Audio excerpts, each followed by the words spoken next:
통해서 은혜를 사모하며 주님의 전하는 여러분들에게 또 여러분들의 가족 위에 여러분들의 일터 위에 여러분들이 생각하고 기도하는 모든 제목들 위에 충만하게 되시기를 주님의 이름으로 축원합니다. 사람들이 살아가면서 동서고금을 통해서 다 누구나 다 복받기를 원하죠. 그래서 축복받기를 다 원하지. 그래서 축복받기 위해서 종교를 갖는 사람도 많고 또 한편으로 보면 또 우리가 이 자리에 나온 것도 냉정하게 따지고 보면 뭐 한쪽 한 구석에 자리를 하고 있는 것이 그래도 복받아야 되지 않겠어요? 네, 복받아야 되는데 복받는 사람들마다 복받는 것이 조금 다 달라요. 복이라는 개념이 다르기 때문에 그래요. 어떤 사람은 건강을, 어떤 사람은 재물을, 어떤 사람은 지위와 명예를.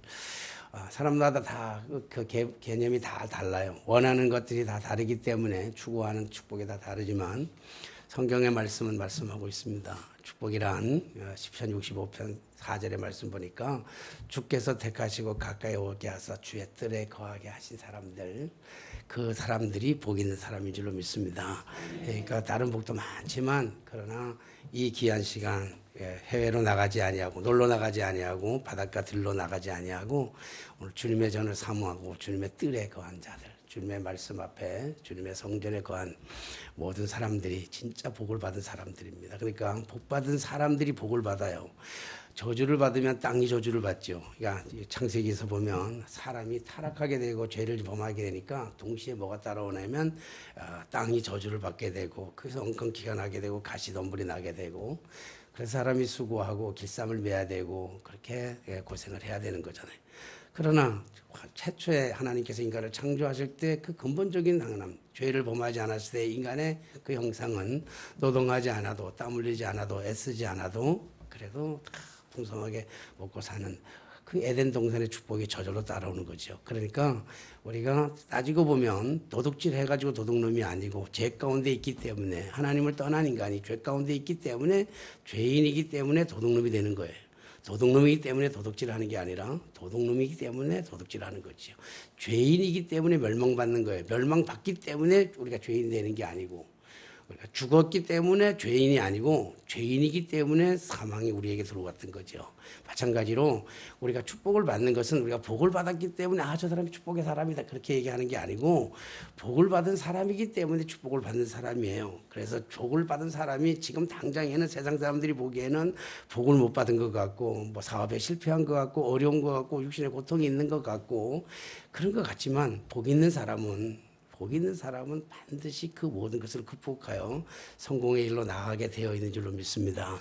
그래서 우리가 믿음의 사람은 눈에 보이는 것을 쫓아 살아가는 것이 아니라 하나님을 보면서 쫓아가는 사람들이에요. 그러면 하나님의 때가 되고 기회가 되면 하나님께서 우리에게 은혜와 축복을 베풀어 주실 줄로 믿습니다. 그렇기 때문에 다른 복이 아니라 제일 중요한 것은 뭐 사람으로 얘기한다면 만남의 축복이 제일 중요하지만 그러나 성경에 말씀하고 있는 그 복의 개념이라고 하는 것은 주께서 택하시고 여러분들이 아무리 오고 싶어도 주님이 택하시지 않으면 여기 올 수가 없어요. 뭐 여러 가지 이유를 변명을 다 하지만 그러나 여기까지 오게 된 여러 가지 사정 오늘 여기 오신 분들이 다 특별히 여기 반가운 사람들이 정말 너무 많이 와가지고 오늘 갑자기 이렇게 한꺼번에 너무 많으니까 내가 헷갈려가지고 정신이 없어. 한 주간에 한 사람씩 와면 더 좋은데 한 번에 오니까 왕청 와버리니까 정신이 없는데 자 오신 분들의 생각이 다 어떤 계획과 나름대로의 계획을 가지고 있다 할지라도 하나님께서 택하시지 아니하셨다면 이 자리에 올 수 없는 줄로 믿습니다. 그래서 주께서 택하시고 가까이 오게 하사 주의 뜰에 거하시니까 복이 있다. 주님의 뜰에 거하시니까 저는 그런 거 하면 우리 사람들이 참 굉장히 어색해해요. 우리나라 사람들은.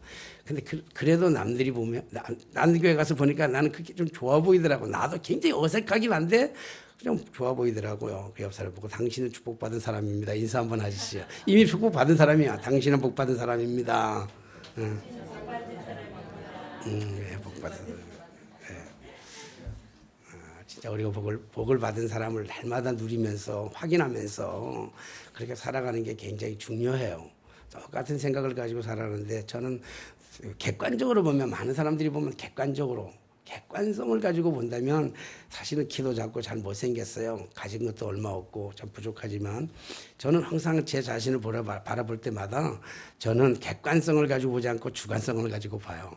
아침에 거울이 일어나고 거울에서 비친 내 모습 보면서 물론 눈곱도 끼어 있고 뭐 여러 가지 불편하지만 머리도 흐트러졌지만 그러나 거울을 쳐다보면서 화장실에 있는 거울을 보든지 아니면 화장실에 있는 거울을 볼 때마다 꼭 맨 처음 인사가 나를 보는 맨 처음 인사가 참 너 잘생겼다.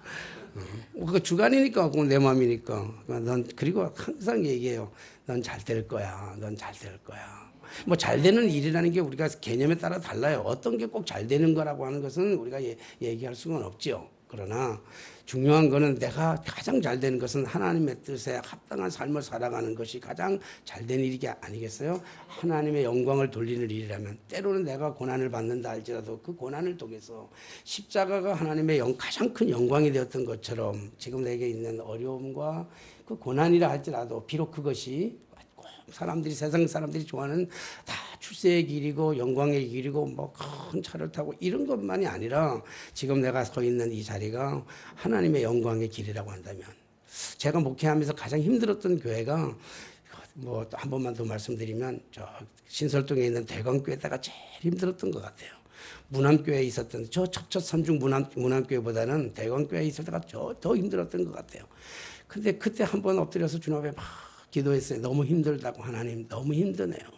가진 것도 다 내려놓고 다 했음에도 불구하고 그래도 교인들마저도 내 마음을 몰라주면 이 젊은 청춘 가장 소중한 내 젊은 청춘에 이거 뭐 하는 건지 모르겠다고 하나님 앞에 울면서 기도하는데 주님 말씀하시더라고요. 아들아 한마디 그래서 아들아 고맙다. 네가 거기 가줘서 고맙다. 누굴 보내겠니? 거길 누가 보내겠니? 누구를 보내겠니? 근데 네가 가줘서 너무 고맙다. 그때 같이 그러면서 스쳐 지나가면서 노래가 나오는데 한 노래가 생각이 나더라고요. 내가 원하는 한 가지 주님의 기쁨이 되는 것. 그 노래가 그렇게 나오면서 그렇게 나를 눈물 짓게 하더라고요. 그래. 세상 사람들은 다 큰 교회, 멋진 교회, 떵떵거리며 잘 사는 교회 그렇게 원하지만 그 지하실 바닥에서 곰팡이 나면서 물이 역류돼서 물이 그 설거지했던 물들이 화장실의 물들이 다 교회 바닥에 흘러 넘치는 그러한 교회 속에서 교인들이 아무도 알아주지 않는 그러나 주님만이 내 마음을 만져주시면서 하셨던 말씀 아들아 내가 너를 사랑한다. 네가 참 고맙다. 심하게 얘기한다면 내가 거기 가도 안 될 교회 네가 가서 해줘서 참 고맙다. 이렇게 말씀해 주실 때 참 위로가 되고 힘이 되더라고요. 그러니까 우리가 성공이라고 하는 개념, 우리가 정말 성공했다고 하는 개념은 세상 사람들이 말하는 모든 사람들의 주관적으로 객관적으로 얘기하는 그러한 눈에 보이는 가시적인 성공이 아니라 정말 하나님 앞에 영광을 돌릴 수 있는 길이라면 이것이 하나님이 기쁨이 되는 거라면 이것이 주님이 기쁨이 되는 거라고 한다면 그것이 축복되는 길이 아니겠느냐는 거예요. 그래서 오늘 우리가 살아가면서 거울 바라보면서 늘 그래요. 저도 수없이 실패하게 되고 수없이 어려움이 있게 되고 아이들 키우면서 겪어야 되는 또 아빠로서 남편으로서 겪어야 되는 수없이 많은 구비구비 갈등이 있지만 그때마다 거울을 보면 항상 그렇게 생각해요. 그럼에도 불구하고 너는 잘 될 거야. 너는 참 잘생겼어. 우리 한번 손바닥에 한번 내밀어 보실래요? 손바닥. 오늘 손바닥이 내 거울이라고 생각하고 너 참 잘났어. 한번 해보세요. 너 참 잘났어. 여러분 이게 굉장히 중요해요. 우리 살아가면서 우리가 생각이 너희가 빌립보서 저는 성경 제일 좋아하는 게 뭐냐면 성경 말씀 중에 다 성경 말씀 좋지요. 뭐 어느 한 구절이 나쁜 게 있겠어요. 그러나 내 인생사에 있어서 가장 내 인생의 삶의 목표가 아니라 내 인생의 가장 롤 모델적인 말씀을 하나만 선택하라면 물론 다 중요해요. 하나님이 세상을 이처럼 사랑하사 독생자를 주시니 그부터 시작해서 다 중요한데 저에게 딱 건드려서 어느 순간에 툭 건드려가지고 아마 내가 무의식 중에서 아마 수술받고 무의식 중에서 깨어나면서도 나에게 성경 말씀 하나를 대라 그러면 아마 어쩜 이걸 될 거예요. 빌립보서 4장 6절 7절 말씀. 아무것도 염려하지 말고 모든 일에 기도와 간구로 너희 구할 것을 감사함으로 하나님께 아뢰라. 그리하면 평강의 하나님이 그리스도 예수 안에서 너희 마음과 생각을 지키시리라. 여러분 우리의 인생에 어떤 문제가 있다 할지라도 마음과 생각을 지키시는 하나님 앞에 우리가 방향을 돌린다면 하나님은 반드시 우리의 삶을 바꾸어 놓으실 줄로 믿습니다. 환경이 바뀌어져서 좋아지는 게 아니라 우리의 좋은 삶을 살아갈 때 좋은 생각을 할 때 환경이 바뀌어지는 것이지요. 그것이 믿음인 줄로 믿습니다. 그러나 우리가 이 세상을 살아가면서 우리의 뜻대로 되지 아니하는 내 생각과 내 의지대로 되지 않은 일들이 참 많아요. 살아가면서 우리가 피부를 땅에 닿고 살아가는 이 세상 속에서는 내 의지만으로 내 힘만으로 되어지지 않는 것들이 훨씬 더 많죠. 비근한 예로 들어서 우리가 날씨만 해도 그래요. 한 달 동안 한 달 가까이 계속 되어지는 이 찜통더위 우리 인간의 힘으로 어찌 이걸 막을 수가 있겠어요. 노력해서 애써서 에어컨을 만들어내고 기술을 만들어서 찬바람을 만들어낸다 한다 할지라도 어떻게 자연바람에 비할 수가 있겠어요. 그걸 사시사철 1년 내내 그렇게 더워진다면 우리가 어떻게 살아가겠어요. 근데 참 놀라운 것은 오늘 아침에 일어나니까 오늘 아침에 창문을 열어놓으니까 창문에서 들어오는 바람이 약간 선선한 바람이 들어오더라고요. 야, 놀랍다.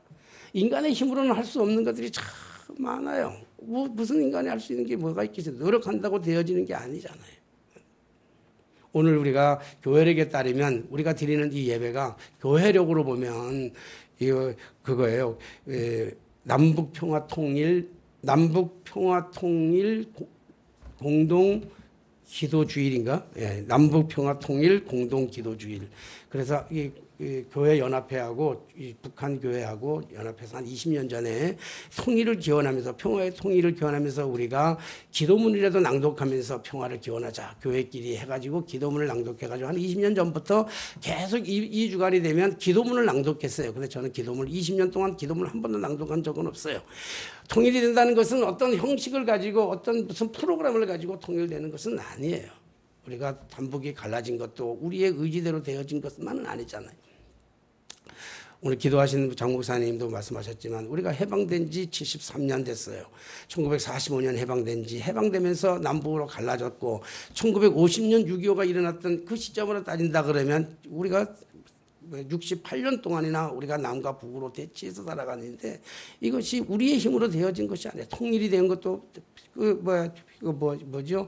우리가 해방이 된 것도 우리의 노력만 가지고 되어진 것이 아니고 6.25 전쟁도 우리의 힘과 우리의 노력으로 막아진 것도 아니고 해결된 것도 아니고 지금 우리가 일어나고 있는 지금 이 평화의 이 조짐이 이 종전의 이 조짐이 많이 일어나고 있어요. 통일에 관한 그런 꿈틀거리고 있는 이 시점에서 정말 우리 한반도라고 하는 이 작은 땅덩어리 속에서 기쁨이지 않는 것은 지구상의 유일한 한반도의 분단된 민족이지만 통일이라고 하는 평화 통일이라고 하는 종전이라고 하는 이 자체도 우리의 힘 가지고 남북의 힘만 가지고 되어지는 것이 아니라 강대국들의 나라에 이어가지고 강대국들의 힘에 따라가지고 좌우되고 하는 모습을 보면서 참 가슴은 아프다 이런 생각을 해봅니다.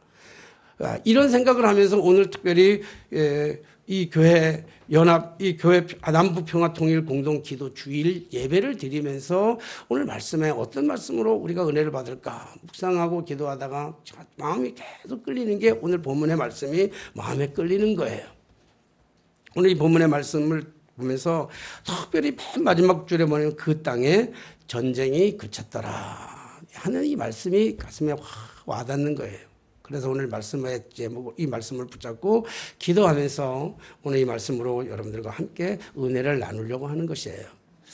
오늘 이 말씀은 우리가 너무 잘 알고 있는 말씀이잖아요. 너무나 잘 알고 있는 말씀이기 때문에 이 말씀의 사건적인 이 개요를 말씀드린다고 하면 여러분들이 참 식상할 거예요.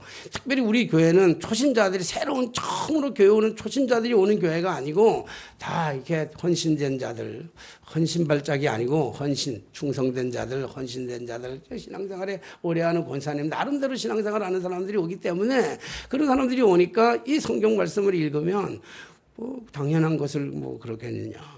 이번 주 금요일 날 제가 이제 설교하면서 본문을 보리떡 5개와 보리떡 5개와 물고기 2마리를 가지고 본문을 읽었어요. 설교 끝나고 났더니 오늘 이 말씀을 들으면서 여러분들 대박 날 겁니다. 그렇게 얘기했더니 교인들이 참 우아하게 생각한 것 같아요.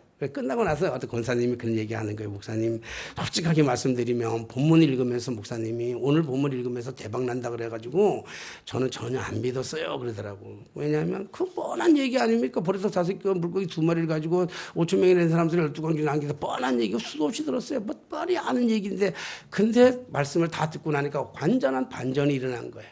완전히 반전이 일어나고 나니까 교인들이 몇몇 안 되는 교인들이 말씀을 듣고 은혜가 됐다 이런 얘기를 하더라고요. 그런 말씀을 들으면서 오늘 또 다시 이 말씀을 준비하면서 똑같이 이 본문의 말씀을 읽으면 이 말씀을 똑같이 읽는다고 설교한다고 그런다면 여러분들이 오래된 성도들은 읽으면서 또 너무 식상할 거 아니에요. 똑같은 식상한 얘기를 똑같은 얘기를 또 하고 있구나라고 하는 생각을 갖게 될 거라 생각됩니다. 그런데 오늘 정말 중요한 것은 우리가 눈에 보이는 것보다 눈에 보이는 말씀도 중요하지만 그 말씀에 감춰진 의미가 더 중요하단 말이에요. 우리 옛날에 노래 중에 그런 노래 있어요. 내가 좋아하는 노래 중에 하나인데 이런 노래가 하나 있어요. 내가 노래를 잘 못 불러가지고 옛날에 유행가 참 잘 불렀는데 어떻게 하다가 복음성 가수를 만나가지고 우리 집사람이 너 유행가 부르면 계속 지적을 받아 지적질을 당해가지고 내 노래를 잘 못하긴 하는데 옛날 노래 중에 그런 노래 있어요. 뭐냐면 얼굴만 예쁘다고 여자냐 마음이 고와야 여자지. 우리 자연스러운 우리 저 장은주 권사님이 튀어나와가지고 틀림없이 막 그치요. 아마 예배 끝나고 나면 그 노래 분명하게 칠 거예요. 얼굴만 예쁘다고 여자냐 마음이 고와야 여자지. 근데 중요한 거는 마음을 볼 줄 몰라요. 이 시대는 마음을 못 본단 말이에요. 여자를 봐도 마음을 못 봐요. 마음을 사람들이. 그래서 참 중요한 건 뭐냐면 요즘 남녀들이 만나는 걸 보면요 옛날하고 달라요. 요즘은 옛날은 그래서 여러 번 만나가지고 그 사람 만나서 이야기하고 여러 가지 얘기하다가 되는데 요즘은 그게 아니라 만남을 통해서 이루어진 거 뭐냐면 제일 중요한 게 뭐예요? 민우 제일 중요한 게 뭐야? 여자를 만나면 제일 먼저 중요한 게 뭐지? 필이라는 거예요. 필이 꽂혀야 된다는 거야. 필이 꽂히면 끝나는 거야. 필만 꽂히면. 그러니까 필이 꽂히는 게 필이 어디서 와요? 요즘 필이 어디서 오죠? 외모에서 온단 말이에요. 그러니까 결국은 다 외모를 보는 거예요. 외모를 필 때문에 그러니까 결국은 필에 꽂혀서 가는데 필 때문에 망하는 거야. 외모만 보니까. 근데 중요한 거는 정말 중요한 거는요. 얼굴만 예쁘다고 여자냐. 얼굴도 예쁘면 좋지만 더 중요한 건 뭐예요? 마음이 고와야 여자지. 우리 정말 그래서 제가 마음 고운 여자를 택해가지고 행복하게 살아가고 있는 거 아닙니까? 그러니까 중요한 거는 뭐야? 근데 더 중요한 건 우리가 마음을 볼 수 없는 거잖아요. 마음이 안 보인단 말이에요. 눈에 보이면 얼마나 좋겠어요? 근데 마음이 안 보여. 마찬가지로 오늘 성경의 말씀을 읽으면서 성경에 나타나는 표면적인 내용도 중요하지만 그 내용 속에 담겨져 있는 진정한 의미가 무엇이냐는 거예요. 하나님이 왜 이 말씀을 주셨을까라고 하는 이 말씀의 진정한 의미를 깨달을 때 우리가 지금까지 알고 있던 이 식상한 이 성경 말씀에 대해서 우리 다시 한번 반전이 이루어지고 놀라운 기회가 일어나게 되는 거고 하나님의 축복을 경험하게 되는 줄로 믿습니다. 오늘 이 말씀을 정하면서 제가 깨달은 것은 이 하나님이 그냥 제가 깨달은 건 단순히 제 깨달음이 이렇게 된 게 아니라 성령의 감동으로 깨달은 이 귀한 말씀이기 때문에 여러분들도 동일한 이 말씀의 깊이 속으로 여행을 떠나면서 하나님께서 제게 은혜를 베풀어 주시고 제게 성령의 감동을 주셨던 것처럼 여러분들에게 동일한 감동을 주셔서 이 말씀이 여러분들의 삶을 살아가면서 은혜와 축복, 희열과 감동의 말씀으로 바뀌어지는 귀한 은혜의 시간 되시기를 주님의 이름으로 축원합니다. 이 말씀의 의미를 우리가 잘 알다시피 갈렙이 85세가 돼가지고 지금 가데스 바네아에서 이뤘던 그것이 뭐냐면 헤브론 땅, 그 헤브론을 달라고 하는 거 아니에요. 헤브론을 지금 여기에 보니까 기랏 아르바라고 하는 옛날 이름은 기랏 아르바라고 하는 헤브론 땅을 지금 이스라엘의 정복사는 굉장히 중요해요. 출애굽을 통해서 지난 시간에 말씀드렸던 것처럼 사족장 시대를 지나가지고 이 사람들이 만들어졌잖아요. 백성들이 만들어졌어요. 이스라엘 백성들이 만들어졌는데 백성만 가지고 나라가 형성되지 않죠. 이스라엘 백성들이 되는데 그 다음에 중요한 게 뭐냐면 땅이잖아요. 땅만, 그러니까 나라가 형성되려면 백성이 있어야 되고 땅이 있어야 되고 축군이 형성돼야 되는데 지금 뭐냐면 모세에 이어서 출애굽했던 백성들이 여호수아를 통해서 땅의 정복사를 얘기하고 있어요. 그러니까 가나안 땅의 정복사를 얘기하는 것 중에서 되어지는 일인데 가나안 땅들을 하나님의 약속의 말씀대로 이스라엘 백성들이 가나안 땅에 있는 모든 족속들을 다 몰아내면서 땅을 정복해요. 지금 이게 그냥 단순히 한 역사, 이스라엘의 한 역사적 배경만 보는 게 아니라 하나님의 구속사적인 관점에서 본다고 한다면 하나님의 우리를 구원하시기 위한 하나님의 이 역사를 들여다보면 이 정복사는 너무너무 중요해요. 이스라엘의 정복사가 너무 중요하거든요. 그러니까 이제 여호수아를 통해서 이스라엘의 정복이 이루어지게 되는데 근데 제일 중요한 게 뭐냐면 지금 가장 노른자 땅이었던 가장 핵심적인 땅이었건 그러나 그 땅을 정복하기 가장 어려운 땅 그 땅이 기럇 아르바라고 하는 땅인데 그게 헤브론 땅이에요. 나중에 헤브론이라고 하는 땅이 되는데 그 헤브론의 다윗이 헤브론에다가 다윗의 성을 만들잖아요. 그만큼 중요한 헤브론인데 점령할 수가 없는데 이 땅을 지금 이 갈렙이 85세 된 갈렙이 여호수아에게 찾아와서 저 땅 헤브론 땅을 내가 정복하게 나에게 달라고 하는 이야기 아닙니까? 오늘 이거까지 잘 알아요. 이거까지는 우리가 알면서 이런 얘기를 들을 때마다 우리는 한편으로 들을 때마다 그런 생각에 온맥주주고 참 갈렙은 대단해. 어떻게 85세 때까지도 이런 용기가 있었을까? 여러분 오늘 이 말씀을 읽으면서 여러분이 가장 먼저 와닿는 게 뭐예요? 이렇게 이 말씀을 그냥 오랫동안 설교를 듣고 또 오랫동안 이 말씀을 읽어가면서 끊임없이 이 말씀을 바라보면서 여러분들에게 확 처음에 와닿는 그런 게 있어요. 그러니까 우리가 늘 말씀을 읽을 때마다 확 와닿는 거. 그러니까 쉽게 말해서 필이 닿으면 그 필 가지고 우리가 모든 걸 생각하려고 그래요. 근데 필 말고 그 필 속에 담겨져 있는 진정한 의미, 하나님께서 우리에게 원하시는 진정한 의미가 무엇인지는 우리가 또 곱씹어보고 또 곱씹어보고 또 보고 또 보고 묵상하고 하나님의 뜻이 여기에 뭐가 있습니까? 끊임없이 묻는 그 물음을 통해서 그 깨달음이 오는 거예요. 물론 성령께서 우리 어느 날 갑자기 순간적으로 깨닫게 하는 것도 있어요. 그러나 성령의 은혜라고 하는 것은 어느 날 갑자기 확 깨닫는 그런 은혜, 급진적인 깨달음도 있지만 중요한 것은 우리가 그 말씀을 붙잡고 묵상하고 또 묵상하고 또 묵상해 나갈 때 하나님께서 성령으로 감동을 주셔서 깨닫지 못하는 큰 은혜가 있어요. 그러니까 오늘 여러분들이 이 성경의 말씀을 읽을 때 일상적으로 상식적으로 늘 읽었던 것은 뭐냐면 헤브론 땅이라고 하는 가나안에 있는 가장 중심적인 헤브론 땅, 그 땅을 누가 점령했냐면 갈렙이라고 하는 사람이 점령했어. 근데 갈렙이 45세에 점령했어. 할렐루야 아멘. 그거 우리하고 무슨 상관이 있느냐 말이에요. 중요한 거는. 그래서 갈렙이 그 땅을 점령하고 하고 나하고 무슨 의미가 있느냐 말이에요. 그러니까 우리가 늘 하면서 오늘 설교를 하면 설교를 들으면서 갈렙 할렐루야 아멘. 그리고 돌아서서는 나는 갈렙 같지가 않아서. 갈렙은 너무 훌륭한데 나는 갈렙 같지가 않았어. 갈렙은 85세에도 비전이 있었어. 갈렙은 85세에도 믿음이 있었어. 갈렙은 85세에도 열정이 있었어. 갈렙은 85세에도 꿈이 있었어. 할렐루야 아멘 아멘. 근데 나는 아니야. 난 40이 됐는데도 아니고 30대도 아니고 내 나이 83세 아무것도 아니야. 내 나이 90세 아무것도 아니야. 이렇게 우리가 포기할 때가 얼마나 많은지 몰라요. 그것이 하나님이 우리에게 주시려고 하는 메시지가 아니라는 거예요. 그렇지 않겠어요? 오늘 우리가 말씀을 보면서 요즘 계속 제가 미국에 집회 갔다 온 다음에 성경에 보는 눈이 확 달라졌어요. 너무 하나님의 은혜가 감사하고 왜 우리 누나가 시카고라고 하는 교회에다가 나를 집어넣어가지고 부흥회 갔다 오게 하냐. 완전히 불구덩이 속에다 집어넣어가지고 그 불구덩이 여러분 사람은요 이 마음이 떠나 있으면요 어떤 메시지가 줘도 안 들려요. 안 들려요. 사람 안 들려. 어떤 메시지로 마음이 떠나 있으면 안 들려.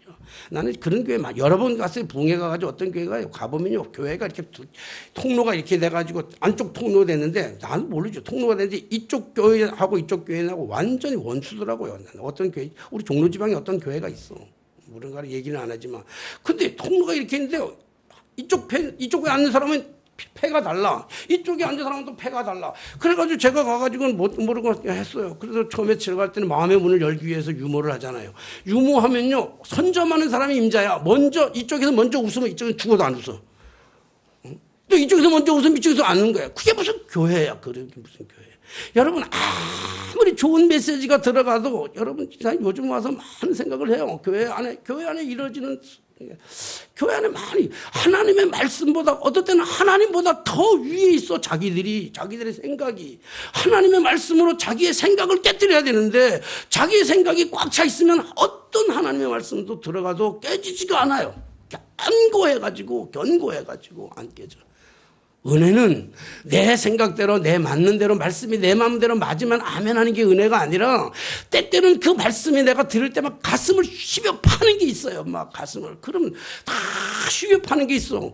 그런데 꼭 그렇게 가슴을 휘벼 파는 얘기를 끝나고 나면 교인이 나가면서 그래. 목사님 왜 그 설교를 나 들으라고 한 얘기죠. 당신 들으라고 한 얘기가 아니라 당신한테 가장 은혜 받는 얘기지. 그게 하나님이 주신 메시지지. 가슴을 휘벼 파는 게 있어요. 가슴을 휘벼 파는 거. 여러분 때로는요 제가 설교 끝나고 집에 갈 때 우리 사람들 가슴을 휘 파는 게 있어요. 목사님 설교 그렇게 했어요. 어떤 때는 그런다고. 그게 가장 휘벼 후벼 파는 설교지만요, 그거를 경청할 줄 알아야 바뀌는 거야. 설교도 바뀌는 거고. 응? 성도들의 마음을 우리 집 사람은 100% 교인의 입장이야. 교인의 입장. 부인의 입장이 아니고 사모의 입장도 아니고 천세기 부인의 입장도 아니고 저기 교인의 입장에 서서 그 얘기를 들으면 안 좋을 때는 얘기하는 거야. 그러면 그 얘기 들으면 가슴이 후벼차요. 후벼파. 그런데 그 후벼파는 얘기를 그냥 훑어버리는 게 아니라 그걸 중요하게 듣는 거죠. 하나님의 말씀이라고 하는 것 자체가 하나님의 말씀을 살았고 운동력이 있어 그 어떤 날쌘 것보다 예리한데 왜 하나님의 말씀을 자꾸 쪼개냐고. 난 이해가 안 돼. 왜 하나님의 말씀을 쪼개요? 하나님의 말씀은 쪼개면 안 돼요. 하나님의 말씀을 내 삶에 쪼개고 들어와 버려야 되는 거란 말이에요. 여러분 수술실에 들어가가지고 칼을 쪼개는 바보가 있어요?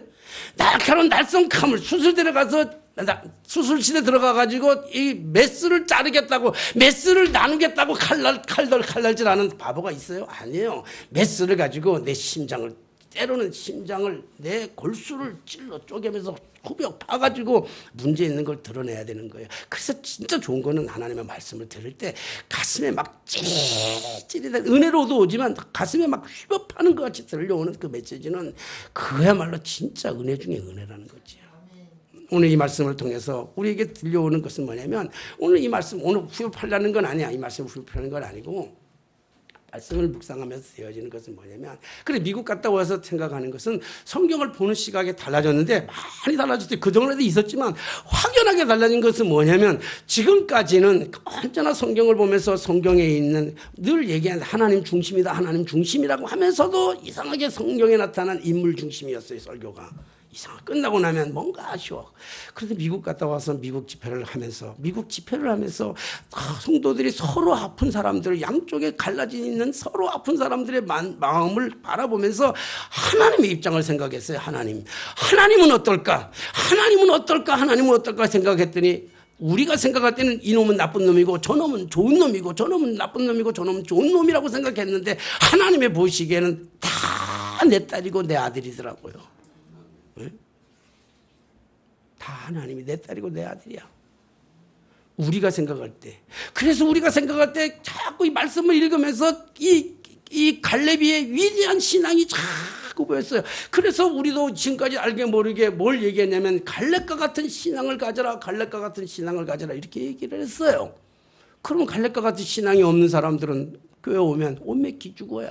갈렙과 같이 열심히 하는 사람들, 갈렙과 같이 꿈이 있는 사람들은 교회에서 큰 소리 치고 살아가지만 갈렙같이 꿈이 없는 사람들은 어떻게 할 거예요? 그러니까 갈렙 하다가 집에 가요.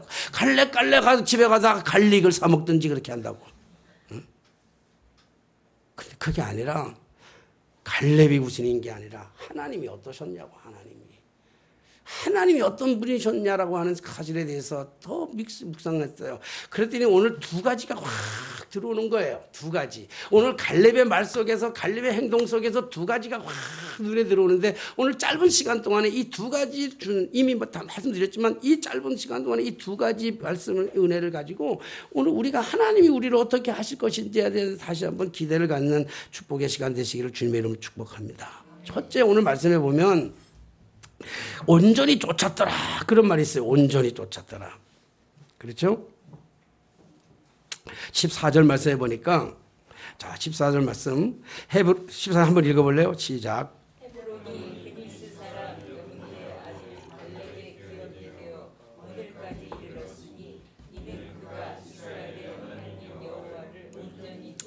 예, 온전히 쫓았습니다. 그런데 이 온전히 쫓는다는 게 뭘까? 말씀을 붙잡고 가장 큰 틀로 보면 가장 틀 주면 오늘 교회력에 따라 가지고 남북 평화 통일 진짜 평화 통일이 이루어야 되는데 평화 통일이 구호 가지고 해결되겠느냐 말이에요. 평화 통일이 어떤 프로그램을 가지고 해결되겠다고 시청에 모여 가지고 우리 평화 통일합시다 해가지고 되어지냐고 공동문이 있다고 되어지냐고요. 근데 정말 중요한 건 뭐냐면 오늘 여기에 보니까 그 땅에 전쟁이 그쳤더라. 그래서 전쟁이 그쳤더라. 이게 큰 틀이야. 어떻게 하면 전쟁이 그칠까? 어떻게 해서 이런 일이 가능했을까라고 하는데 오늘 성경 말씀해 보니까 여호와 온전히 쫓았더라 그랬어요. 온전히 쫓는다는 게 뭘까라고 하는 의미를 한번 생각해 봤어요. 국어적인 의미를 따른다 그러면 그냥 온전히 쫓아간 거예요. 앞으로 옆으로 보지 않고 온전히 쫓아나간 것이 그게 이제 온전히 쫓았다는 거죠. 그런데 오늘 성경의 말씀 보면서 이 온전히 쫓았다고 하는 게 뭘까? 오늘 오늘 여기에 갈렙이라고 하는 사람은 85세예요. 85세 된 사람이 다른 젊은이들도 감히 생각하지 못했던 헤브론 땅을 자기가 점령해서 그냥 날라는 게 아니에요. 지금 헤브론 땅을 내게 이 산지를 내게 주소서 한 얘기는 그 산지를 내게 그냥 얻어가지고 내가 선물로 주시지 이게 아니야. 그 산지를 내가 정복하겠다는 거예요. 거기에는 그리스 사람들이 있는데 가장 악독한 사람들이야. 가나안 족속 7족속 가운데 가장 악독한 족속들이 거기 살아갔고, 그리고 그 헤브론의 산지는 산에 있는 성이야. 거가 산성에 어마어마한 성이기 때문에 그 성을 뚫고 들어갈 수가 없어요. 사람의 힘으로는 불가항력적이라고. 불가항력적인 일이에요. 그런데 그런 성을 달라고 하는 것은 그 성을 빼앗아 가지고 내주십시오 하는 게 아니라 내가 저 성을 정복하겠습니다 이 얘기예요. 젊은이들도 할 수 없는데 85세 된 노인 내가 그 얘기하니까 사람들이 얼마나 비웃었겠어요. 일반적인 상식적으로 보면 수없이 많은 사람들이 비웃었겠어요. 얼마나 거기에 많은 사람들이 희생당할 거예요. 그 산성을 정복하기 위해서는 얼마나 많은 사람들이 희생이 따르겠어요. 이게 완전히 개죽음인 거예요. 개죽음. 이건 너무 무모한 계획인 거예요. 그렇다고 그런다면 이 갈렙의 입장에서 보면 갈렙은 두렵지 않겠느냐고요. 갈렙은 그 땅을 정복하러 그 땅에서 정복하기 위해서 싸우러 나갈 때 두렵지 않겠냐고. 두려운 게 천지야. 일단 나이가 두려울 거예요. 두 번째는 자기를 따르는 많은 사람들, 그 부하들이 정말로 나를 따라줄 거라고 하는 이러한 의문이 왜 안 들겠어요. 그러니까 엄청난 두려움이었겠죠. 두려움. 그럼에도 불구하고 그는 어떻게 이 산지를 달라고 이 산지를 싸워서 정복해서 자기가 갖겠다고 그렇게 얘기했을까? 근데 오늘 성경에 보니까 온전히 쫓았더라 하잖아요. 온전히 쫓는다는 게 뭘까? 온전히 쫓는다는 게.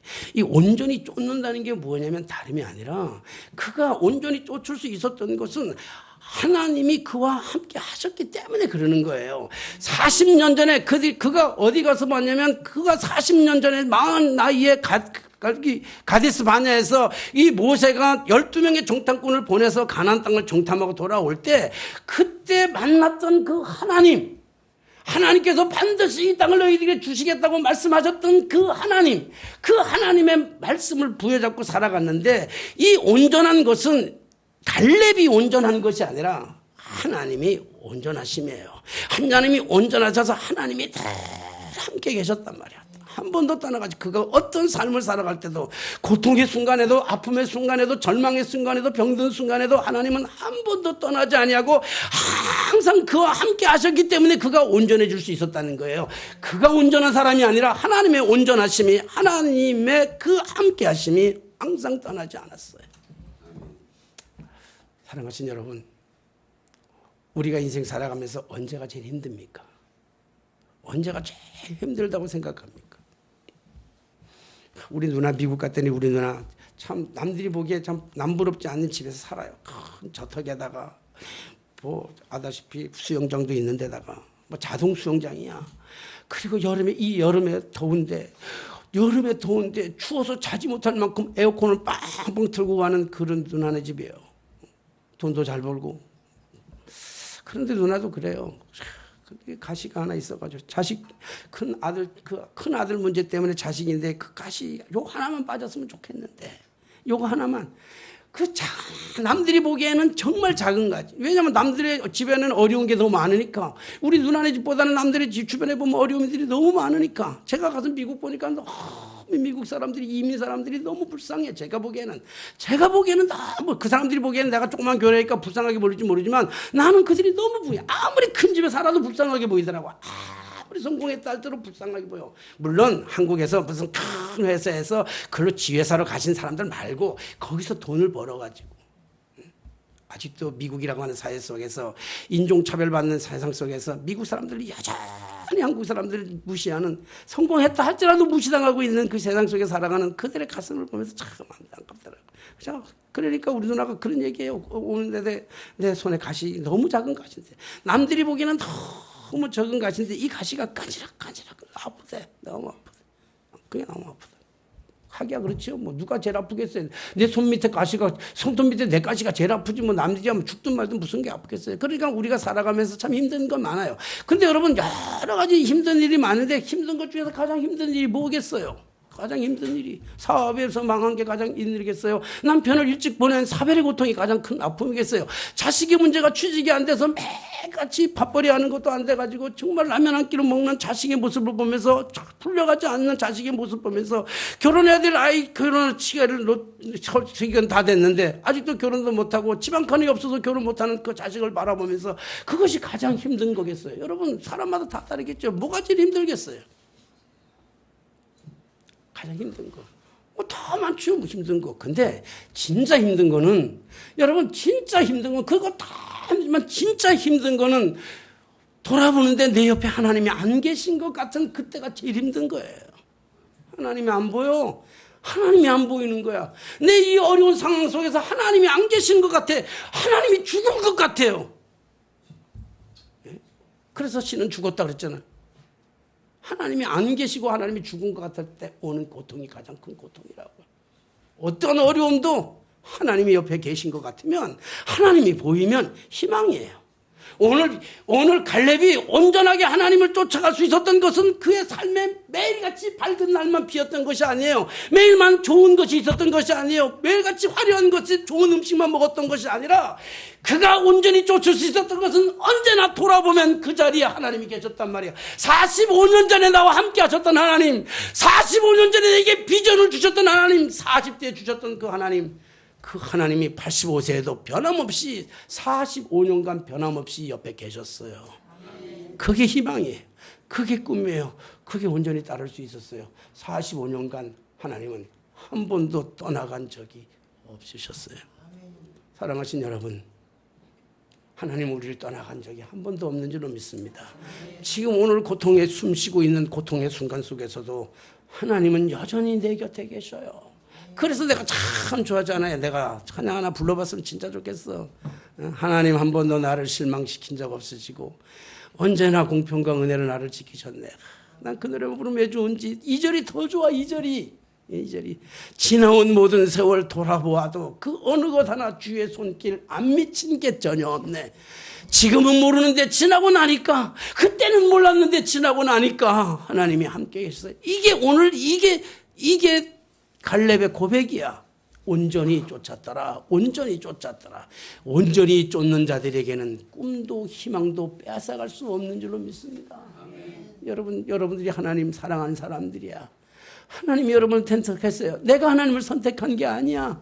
내가 하나님을 선택한 게 아니라고요. 예? 어쩌다가 우리 아버지 저런 아버지한테 만나서 아버지를 내가 선택한 게 아니야. 하나님이 선택하셨지. 너는 내 아들이라, 너는 내 딸이라. 하나님이 선택하신 이상 우리는 망하지 않아. 할렐루야 쌍둥이들. 그렇지? 우리 진짜 벌벌이 없으면서 자신만만한 것 좀 보세요. 어제도 당당한 거야. 당당. 아빠 집 하나 사주겠대. 그 집. 야, 네가 일하는 거 보니까 집 살 게 아니야. 지금 네가 하는 게. 야, 아디다스에서 알바해가지고 무슨 집 사냐. 내 집을 사. 네 집도 못 사겠다. 아버지, 나는 하나님의 자녀잖아요. 할렐루야. 이 배짱 하나는 있어. 이 배짱. 예? 지금 일식집에 가서 요리 서빙해도 이 배짱 있어. 안 그래요? 하나님이 함께 하셔요. 하나님이 함께 하시면요. 한순간이야, 민우야. 지금은 무명의 그 배우라 그래, 뭐라 그래. 그래도 절망하지 말고 실망하지 말고 꿈을 꾸고 하나님이 나를 선택하셨어. 그 길이 하나님의 길이라고 한다면, 하나님의 영광을 돌린다 그런다면 하나님은 한 방이에요, 한 방. 나는 그래서 한 방을 원하는 거, 시골 사람들, 우리 동네 살던 그 사람들은요, 고냉지 배추를 심은 사람들은 한 방 해가지고 막 아무렇게나 살아. 그런 한 방 말고요. 그런 한 방 말고. 여러분, 온전히 쫓을 수 있었던 것, 하나님이 함께 하셨기 때문인 줄로 믿습니다. 하나님 우리 안 버리셔요. 하나님 오늘도 우리와 함께하고 계신 줄로 믿습니다. 그 다음에 또 하나 중요한 게 뭐냐면 충성이라는 단어가 있어요. 충성. 우리 읽지는 않았지만 9절 8절 말씀 보면 나와 함께 올라갔던 내 형제들은 백성이 간담을 두었으나 나는 내 하나님께 충성하였으므로 9절 보니까 그날에 모세가 맹세하여 이르기를 내가 내 하나님 여호와께 충성하였은즉 충성하는 걸 하나님께 충성하는 것을 모세가 보았어요. 내가 충성하는 걸 보았다 그랬어요. 그럼 충성이 뭐냐고. 충성이에요. 군대 가면 충성. 응? 공군은 뭐죠? 충성이 아니고 필승. 우리 여기 공군 출신들이 많아가지고 금방 나오네. 여기 장교도 있고 하사관 뭐라 그래 그거 요즘은 하사관을 안 그리고 뭐라 그러지? 에? 부사관 우리 부사관 출신도 있고 무장대 특기지. 무장대 특기. 무장대라는 게 이게 폭탄다는 거예요. 폭탄다는 거. 비행기 폭탄. 공군에서 제일 나쁜 보직이 폭탄다는 거. 공군에서 제일 좋은 보직 통신대. 육군은 충성이잖아요. 이 충성이라는 말씀을 붙잡고 가만히 고민했어요. 충성이라는 게 정말 뭘까? 충성. 하나님께 충성한다는 게 뭘까? 그러다가요, 한 주간 내내 고민하다가 지난주 금요일 날 점심 먹고 지방의 목사님들이 점심을 각자 먹자 그래서 한번 먹고 목사님 한 분이 제안을 하더라고. 목사님 그 영화 구경 한번 가재. 그래서 영화 구경 가자 그랬어요. 그래서 영화 구경을 갔어. 그 간 영화 구경이 뭐냐면 공작이라는 영화를 봤어요. 근데 참 웃긴 게 영화를 5명이 봤는데 5명 다 끝나고 나오면서 동일하게 했던 말은 뭐냐면 공작이 이런 영화인 줄 몰랐다는 거야. 가서 북한하고 막 싸우고 뭐 이런 영화인 줄 알았는데 아니라 그러면서 다 의아하게 나왔어. 근데 나오면서 공작이라는 영화를 보면서 나는 참 많은 걸 생각했어요. 그러면서 이 충성이라고 하는 것이 또 다르게 재해석되는 거야. 재해석이 되는 거예요. 여러분들이 이 시간에 목사가 금요일날 극장이나 가고 이러면 더 이상 설교 들을 거 없고 그렇게 듣지 마시고 목사는 영화를 봐도 다 그냥 보는 게 아니라 다 설교의 소스를 잡는 거예요. 바닷가에서 노를 줘도 다 소스를 잡는 거고 사실은. 근데 어쨌든 자 영화를 보면서 그러면서 보면서 뭐냐면 이게 이데올로직인 거잖아요. 이념적인 거. 그러면서 영화를 보면서 그것이 실화라고 그래요. 근데 실화라고 하는데 그 실화가 어디까지가 팩트고 어디까지가 가설이냐고. 나는 그걸 한번 생각했어요. 정말 이것이 실화를 중심으로 한 영화인데 그런 사람들에게 재밌게 하기 위해서 영화를 실화라고 하는 팩트가 있는데 픽션과 난픽션인데 어디까지가 픽션이고 어디까지가 난픽션이냐고, 어디까지가 팩트고 어디까지가 가설이냐고 영화가. 근데 우리가 그건 구분할 수가 없어요. 그러나 이 영화를 보면서 참 중요한 건 하나는 이것이 사실적인 것을 근거했을 때의 중요한 것은 안기부가 충성이잖아요. 나라에 대한 충성이야. 뭐 여러분 영화를 안 봤으면 잘 모르지만 나라에 대한 충성이 나라를 망하게 만들잖아요. 이 나라에. 안기부 사람들이 국가에 대해서 김대중을 대통령 만들지 않게 하기 위해서 나라에 충성하기 위해서. 그러니까 이 영화를 보면 우리가 막 패러다임이 바뀌어요. 이 패러다임 생각이 막 바뀌어. 이게 국민 정서가 바뀌어. 그래서 나는 보면서 그 영화를 보면서 한마디로 나는 결론을 내린, 내가 거둔 영화는 야 언론이 사람을 다 죽여버리는구나. 생각을 다 죽여버리고 말을 다 죽여버리고 눈을 다 가리게 하는구나. 언론이 얼마나 무서운지 몰라. 왜 이 언론이 이 이데올로기전 이념적 언론이 우리나라가 이 태극기와 그리고 촛불을 갈라놓는, 나이 많은 사람들과 젊은 사람들을 갈라놓는 이 어마어마한 이 언론의 책임이야. 전부 다 언론의 책임이야. 정확하지 못한 언론의 책임. 우리는 너무 모르고 살고 너무 못 보고 살았고 너무 못 듣고 살았고 한쪽만 쏠려서 살았고 이게 살아온 거야. 그런 거야. 그러니까 이런 충성은 잘못된 충성이다. 이런 충성은 망할 수밖에 없는 충성이다. 그래서 오늘 이 말씀을 보면서 묵상하면서 충성이란 뭐냐면 보는 거야. 뭘 보는 거예요? 하나님을 보는 거야. 하나님을 보는 게 충성이란 말이에요. 아무도 보지 못했던 저 가나안 땅에 들어가서 가데스 바네에서 12명의 정탐꾼이 들어가서 그 가나안 땅을 바라보면서 다 하나님이 안 보일 때, 환경만 보일 때 그 7 족속들이 보이고 그 7 족속들이 쌓아놓은 문화를 보고 그 7 족속들이 준비하는 전쟁의 준비를 바라보면서 우리는 죽었구나. 우리는 메뚜기구나. 그렇게 얘기하고 있는 그때에 갈렙과 여호수아는 그곳에서 누굴 보았냐면 하나님을 보았어요. 하나님을 보았고 하나님의 말씀을 들었어요. 이 땅을 너에게 주리라고 하는 하나님의 말씀. 사랑하시는 여러분, 믿음이란 남들이 보지 못하는 것을 보는 것이 믿음이요, 남들이 듣지 못하는 것을 듣는 것이 믿음인 줄로 믿습니다. 교회가 크고 적은 게 문제가 아니야. 내가 얼마나 많이 공부하고 얼마나 많은 학위를 가지고 있느냐가 중요한 게 아니라, 더 중요한 거는 내가 지금 하나님을 보고 있느냐, 하나님의 음성을 듣고 있느냐가 더 중요한 줄로 믿습니다. 충성이라고 하는 것은 그 하나님, 아무도 보이지 않는 그 하나님, 아무도 들을 수 없는 그 하나님의 메시지를 들을 수 있는 것, 그것이 충성. 그 충성이 하나님을 바라보기에 45년 동안 한 번도 그 하나님은 나를 떠난 적이 없으셔. 그것이 충성이에요. 충성. 사랑하신 여러분, 우리 하나님 앞에 충성하시기를 주님으로 부탁드립니다. 사람한테 충성이 아니라, 국가에 대한 충성이 아니라 하나님에 대한 충성, 그 하나님에 대한 충성, 하나님을 바라보던 그 흔들리지 않는 견고한 믿음, 그래서 온전히 나와 함께 하셨던 그 하나님으로 더불어 함께 하셨을 때 하나님께서는 그 완벽한 헤브론을 무너뜨리시고 하나님께서 그곳에 진정한 평화와 전쟁이 그치는 일을 만들어 주신 줄로 믿습니다. 남북 통일은 우리의 프로그램을 가지고 되는 것이 아니라 하나님의 절대적인 주권 속에서 반드시 일어나게 될 줄로 믿습니다. 남북 통일은 너무 멀어. 그거는 우리는 너무도 멀어. 오늘 우리 집안에서 일어나는 부모와 자식 간의 끊임없는 전쟁의 갈등 혹시나 있지 않습니까? 이 전쟁의 갈등을 무엇으로 종식시킬 거야? 그것은 오직 하나님을 향한 충성, 하나님이 온전히 우리와 함께 하시는, 나와 함께 하시는 그 믿음을 가지고 우리가 살아갈 때 내 안에서 일어나는 내 안의 전쟁, 우리 주변에서 일어나는 가족과의 전쟁, 우리 주변에서 일어나는 이웃과의 전쟁, 나라와 나라와의 전쟁이 하나님의 은혜로 끝이 나는 진정한 평화가 우리 속에 임재하게 되시기를 주님의 이름으로 축원합니다. 기도하겠습니다. 믿음의 눈을 열어서 볼 수 없는 것을 보게 하시고, 믿음의 길을 열어서 들을 수 없는 것을 듣게 하여 주셔서 그 어떤 것보다 하나님을 바라보는 그 믿음 안에서 이루어지는 충성이 우리의 온전한 믿음이 되게 하여 주옵소서. 예수님의 이름으로 기도하옵나이다. 아멘.